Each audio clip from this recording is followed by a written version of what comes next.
My name is Peter Breuninger with AV Showroom. And I'm Myles Astor, also with AV Showrooms. I wanted to welcome Myles on board as Executive Editor of AV Showrooms. We've just wrapped up our show tour of Axpona. It's a 3-day event here in Chicago, and it was a very interesting show this year. Myles, kick off with what stood out the most from the show in general. Well, I think this year, again, what struck me the most was the number of people coming to the show. There was, from what I heard from Steve Davis, they expect the final tally to be around 55 to 6,000, and to me, that's amazing. That's just great. That's fantastic. Along with that, I think another thing that struck me big about the show was how well it was organized. They have teamed up with JD Events, a Connecticut firm that does trade shows, and you could tell. You come up to the check-in point, they had your name right there. If you had a problem with any of the exhibitors, had any problems, there was a team of people to take care of it. And that's something that And the signage was great. You couldn't miss anything. There was great directions. Agreed. There weren't any rooms that were lost anywhere. Agreed. Yeah. We've been at shows, Myles and me together, and we've gone, well, is there an audio show in this hotel, or what's going on? Or there's a wing that you totally miss, and it's 3 o'clock, and the show closes at 4 o'clock. Right. Oops, I better get to hear that. I better hurry up. But I mean, you would even get on the elevators here, and they would have what floors have the exhibits. Now, how cool is that? At least you could see where you're supposed to go. The organization was really top notch, and like you said, if there was an issue, they really tried to do their most to help the exhibitors out, which CES doesn't do. No, CES does not do that. It's not in their vocabulary. Okay, outside of that, sonically, what did you think of the show?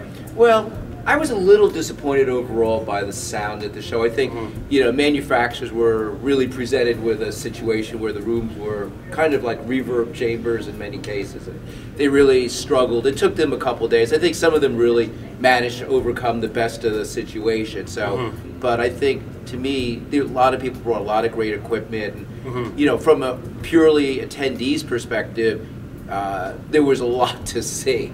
There was so much to see. And I think, too, it was a level playing field. Everybody had the same situation to deal with. And if you step back from it, there's always going to be something that you can nitpick with a show. And this show, if you would walk into the rooms and do that, you would hear a little bit of echo, just like we just heard here, but the echo was all around the top of the room. And the manufacturers that got their hands around that, they were some of the winners. They really came through. For example, let me kick off. Acoustic Zen. We came in on Thursday night, went down to the Acoustic Zen room. They've been really hitting the ball out of the park with products, and they're a great amplifier, Triode company from Japan, and they gorgeous loudspeakers. I go into the room, and Robert from Acoustic Zen is like, oh, he's sad. He's going, Peter, there's sound in this room. So I said, well, you have to, let's think about what you can do. And he had some poles and drapes on the one side, and he had a bunch of boxes stacked in the rear. And I went over and I picked up a chair, just like this chair, and I put it up on top of the box. And so now it's about way above me. And he goes, that helps a little bit. So we all were trying to figure out what to do. So next day, tomorrow, there's a good end to the story. Next day, came down, sat in the sweet spot. It sounded wonderful. So even though I stood up and slapped my hands together, and I could still hear the slap echo like circling around like a cyclone, the sound was good. So that he learned how to tame that in a day. And I think that's the thing that people were doing here at the show. Well, and I think what was a little sad in talking to Steve, who organized the show, is that they did make some room treatment available to the exhibitors, and very few people took advantage of it before the show. So I think next year, I think more people are going to be taking advantage, and I guess the people from Still Points were in great demand because they brought some room treatment, and people were like grabbing and begging on their knees. That's right. I'll tell you what. If I was Paul at Still Points, I would bring a truckload of the stuff, and I'd be passing it out, and I'd putting my buy Still Points on each one of them, and everybody could use it and pass it around, and we'd see it on all the room walls. Okay, Acoustic Zen. They started off my show journey with some pretty good sound, and next room I went into, it was the Sidourney room. And it had Jonathan Horowitz's tape deck, an old Sony machine that had been refurbed up. And I'll tell you, I looked at those gigantic horn loudspeakers. They look like they're 1950 fins on a big old Cadillac. And I'll tell you, it did not have that horn sound. It was a very nice natural presentation. That got me going on the show. So starting off with good sound there. How about you? Good sound? Well, I think one of the rooms that struck me, I want to call it the pet shop room. Because it had Ken Stevens, I want to call it Kitnamp, his little 50-watt JL5 driving the Martin Bird 2 speakers with the acoustic signature table, the Funk Firm arm, and also the Colibri cartridge. And I have to say that that room really struck me as just having it all. I mean, it was just relaxed sounding. It wasn't boring. A drill through your head. There was nice resolution. You know, they had a mid-range to it. So it was just a room I could sit there and listen. And I had a room like that too. And that room was a Polymer room. Dan from Polymer has been making loudspeakers kind of as a hobby with a buddy of his since he was like 10 years old. And he's got great resources now to put together and manufacture state-of-the-art loudspeakers with, get this, diamond drivers. And I mean, the buzz at the show was some of the drivers in this loudspeaker, it was only about that tall, were $10,000 to manufacture. I sat down and there was a Stevie Nicks track on, and this was on Friday, and I thought, gosh, this is different. This is not like the rest of the rooms at the show. What's going on here? It sounded natural, and I could feel the room kind of breathe naturally. Stevie Nicks, well, you know, it wasn't a, you know, this is a show situation. She wasn't like three-dimensionally in the room with me, but it was something I could just listen to all day long because it was just natural. So that's my vote for that type of sound and that type of room here. Another room that really struck me, but again, I'm going to refer to it in analog because if you heard it in digital, it was like Dr. Jekyll and Mr. Hyde, is the Stella Utopia, you know, room. That room with the turntable was spectacular. The speakers just really imaged. They really got the really low-level detail and the nuances out. I put on the Elvis Presley 57 recording, which has converted people from digital to analog in my system, but they've heard it at my place, and everybody there kind of sat there with their mouth open, you know, because they just couldn't believe what they were hearing. So that room really, you know, with analog, you know, you could just hear, like, same thing you were saying, everything front to back, you know, around. There was depth, where they put the digital on, and everything's on the back wall, it's smeared, it's cold. It's just like, you don't even know where the instruments are. Fellow next to me looks at me, I'm going to ask him to put the Mercury Fettler's Contrast for Orchestra on. He looks at me like, why are you putting that on? And I said, well, you listen, you tell me. And so they put the record on, the guy turns to me, he's like, I can tell where the instruments are. Now I'm going to continue that story with the same room. I walked into the room with the MA Recordings, a copy of Sierra Una Noche from MA Recordings. Todd Garfinkel had taken his 3 best tracks from this album, and these were recorded in 96 kilohertz digital recordings, transferred them over to analog, pressed a 45 RPM test pressing, and I come into the room with it. Garth takes a look at it and says, I'll cue you up. He had some digital on, and I'm sitting there going, oh, this isn't so bad. I was sitting kind of in the back. And then the sweet spot opened up. We call it the money seat, the one right in the front in the middle. And I plunked myself down, and I go, ooh, boy, that's a little aggressive in the upper mids. And I glance over, and, you know, it's digital playing. Well, I put my LP down, the needle drops, and all of a sudden the space of that recording venue just became part of the room. And all of a sudden, people stopped leaving the room. They started coming back to the room, and they could hear it from the hallway. And it was, after a while, there were 50 people at church in that room, and it was just awesome. And that was the difference between digital and analog in that room. So, yep, I'm with you on that one. Yeah. And that table was wonderful, the clear audio statement, and they had the Goldfinger statement on it. I know. It was really... Yeah, it was really, really cool. Now, how about some of the big format speakers? German Physics schlepped across the big pond, the giant Emperors. Did you have a chance to get your ears around those? They didn't thrill me as much. I think the one that kind of struck me for the first time, other than I've heard about it, dealers up in Cape Cod, but the first time at the show was the Sonus Faber Aidas. Yeah. Now, what was interesting too is they were driving them. They were bi-amped with the Audio Research DS450M, and they're a Class D amplifier. Now, the one caveat is it was a little dynamically reticent, but basically everything there was new. The speakers had only been played for like 2 weeks. The electronics, like the Ref 5, had 69 hours on it. You know, so it was all really new. But what struck me is they're not jumping on the Encore bandwagon. They're using an E-core, and they're doing a lot of filtering, building huge power supplies. And I tell you, you know, it was really, really clean sounding. It wasn't boring like a lot of the other you know, Class D amps, not washed out, you know. No, I agree with that because I was It was linear. It was the first time I heard those speakers sound somewhat linear yeah, in the show. Yeah, I agree because I thought with the Class D, I thought we were going to get cardboard cut-ups popping up, and we didn't. It sounded there was a dimensionality to it that kind of surprised me. So how about another large format speaker? Well, I'm going to give you one. It's not necessarily large format, but I think this one is kind of, I want to call the Bumblebee speaker since we're in a nature kick today. Okay. You know how they say bumblebees shouldn't fly? Mm-hmm.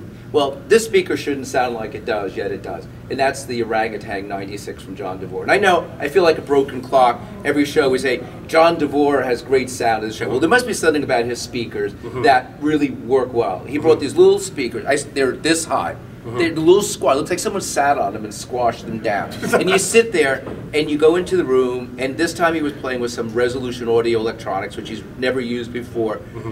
And this thing throws a bigger sound stage, and not just a stage, it has height more than big speakers I've heard. And it's just shocking, and it's really beautiful, it's gorgeous sounding. I mean, this guy just knows what music sounds like. He really has a great ear when he builds a speaker. Yeah, he's an artesian cabinet maker, music lover, and I agree. I did a short walkthrough in the back. Everybody was sitting in the seats, so I didn't really get into the money seat or the sweet spot, but I agree with you. The sound kind of came up like this and just moved around the whole room. It was really, it had some magic to it. Now, another one that I just heard this afternoon, it kind of, when you said the word squat, I thought of, I walked into the Bricasti room, and I looked at these amplifiers, and you know, the rage today is, you know, building amplifiers upright. Now, a lot of the amplifiers that are built upright are like this tall, and they definitely look like the radiators of yesteryear, and or the space heaters of today, you know, for when we have power outages here in the Northeast, that I whirl into the room. So Bricastis are kind of wide, and they do look a little squat, but boy, do they have a fit and finish and a look about them that just scream luxury. And I sat down on the Tidal speakers, and there was a nice, clear, crisp presentation. It was a little dry, but the amps were like 2 days old. You know, the speakers were brand new, but I heard space and detail that was natural. And I think that Bricasti's onto something with these new amplifiers. Monoblock designs, 200 watts into 8 ohms, 300 into 4 ohms, and then they double down into 2. Something to look at. I think the pair of them, if I'm not mistaken, $30,000 for the pair. Very promising new design from Bricasti up in Massachusetts. How about you? Next. Well, the one that I thought was okay. I mean, I think again they suffered from room problems where the Sasha 2s, the Paragon Cyclone sound. They got a little bit better on the second day. They weren't quite as opaque, but you knew there was something more there because Nick Doshi was introducing his new electronics, and the electronics really. I mean, I really love his phono section. I mean, I thought to me that was like one of the things that was really cool. It's remote control loading. It's got 1,024 positions for loading. You could set 3 loading positions per input, and you could select between the 3 and compare them remotely when you're setting up a cartridge. I mean, that really, you know. Well, that room fooled me.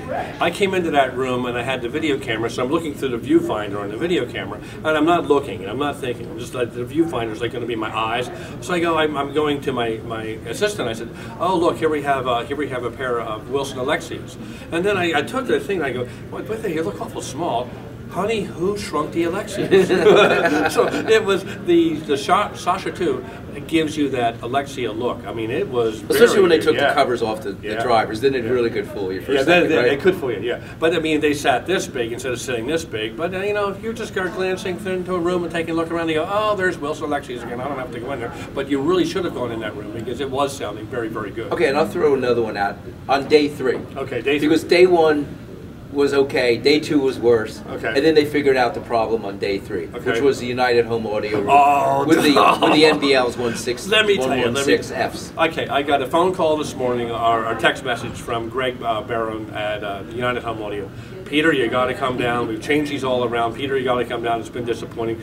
Well, I'll be honest. I was not thrilled with that room, and I stuck my head in the NBL room early in the show. Wasn't thrilled there either. In fact, the Sidernis were on tape deck row. These 3 rooms in a row had tape decks. United Home Audio had one, and then the next room was Siderni with the Jonathan Horwich deck, that Sony deck, and next room was Jeremy Bryan with another United Home Audio deck. And it's like, gosh, you know, how come this new speaker is like smoking the NBLs? And I thought, well, you know, maybe the NBLs don't work so well in this room. Well, last night Greg did his magic on that room, And Well, I guess there was an issue with the preamp. It was like well, there's, you know how they say, they always have an issue with something. They're going to tell us reviewers, well, we had a problem with this, or the cables were bad, or this guy had this switch thrown, and, you know, I've heard it all. So anyway, the proof is in the listening. So yeah, it was on day 2. I was sitting there, and I'm going, I can't find a good spot. And I stand up, and the only good spot was standing up to the left of the second row with the speakers for So I just came from that, just before we shot this, and they sat me down, and they spun up some Metallica. Now, at one of the tape deck parties, they were playing Metallica up until 3 o'clock in the morning, and this was Thursday night. And I don't stay up that late. I missed it. They say that you could see God. It was like so cool that night. Anyway, Is that Colorado? I don't know. Rocky Mountain High. I don't know. So Greg spins it up, pushes the button, and the guitars come in, and I think, oh, yeah, I hear a little bit of mid-range hardness, and all of a sudden I realize it's the recording. And then the guitars start playing back and forth and interplaying, and they're very natural sounding. And then all of a sudden there's some out-of-phase voices that come in on the left and the right, and all of a sudden that sound is enveloped all around my head. I'm going, man, this is really good. This is perhaps the best sound of the show.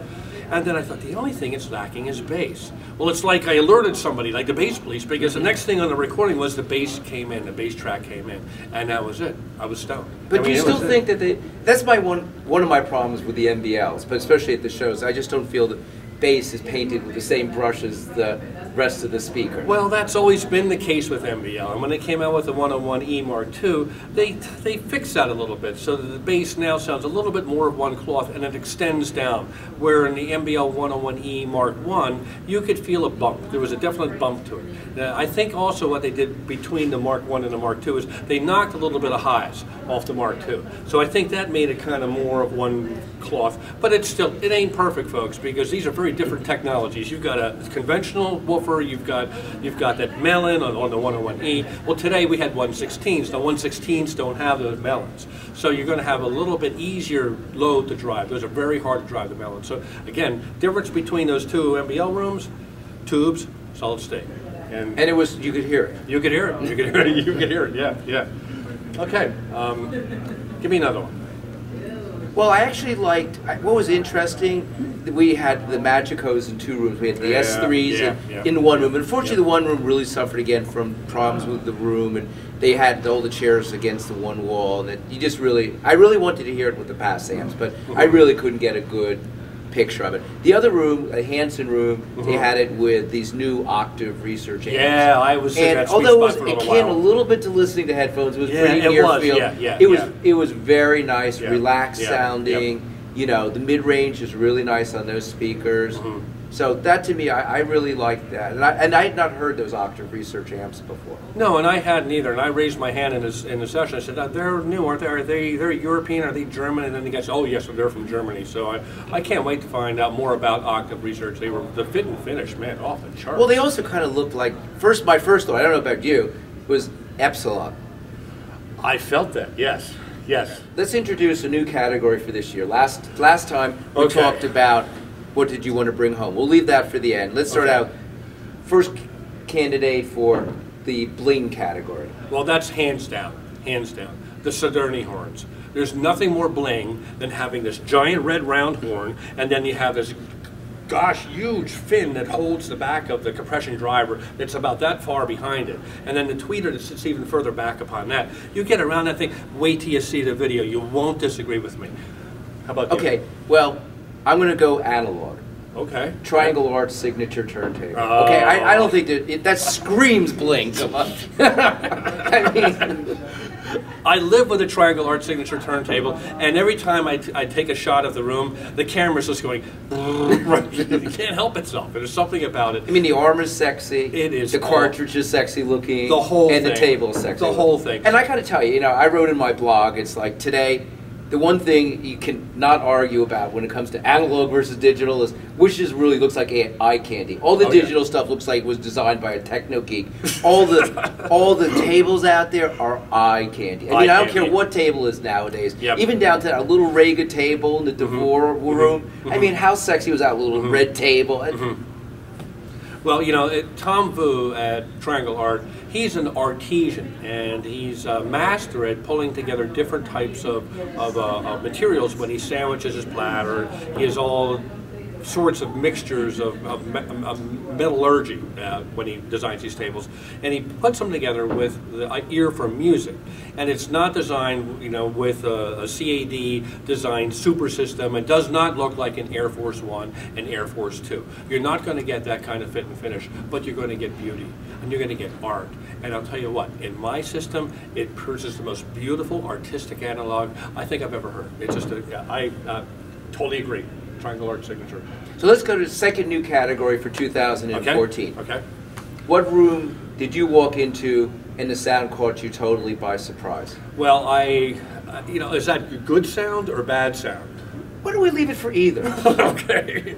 Well, I was a little surprised at the sound in the German physics room because there had been so much hype about these Emperor loudspeakers.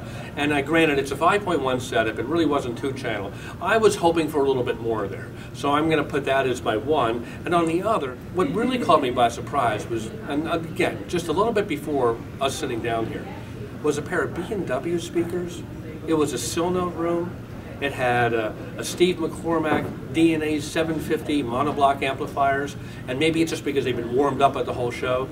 We have a new Anne Besson CD that was given to us before the show started, and I played that track, and it really gave me a nice wall-to-wall effect. And I did not expect that from B&W speakers. I mean, that's a cable guy has the room. He's a newer player in the marketplace, and he assembled a pretty darn good sounding system. So that did take me by surprise, because what you see was not what you got. I know. The most surprising sound for me, it wasn't cheap, but I walked into the Lampizator, the Vapor Audio, Purity Audio room. They were driving these new derecho, brand new loudspeakers with an 8-watt Purity tube amp and using the Polish Lampizator, I think it's Series 7 DAC.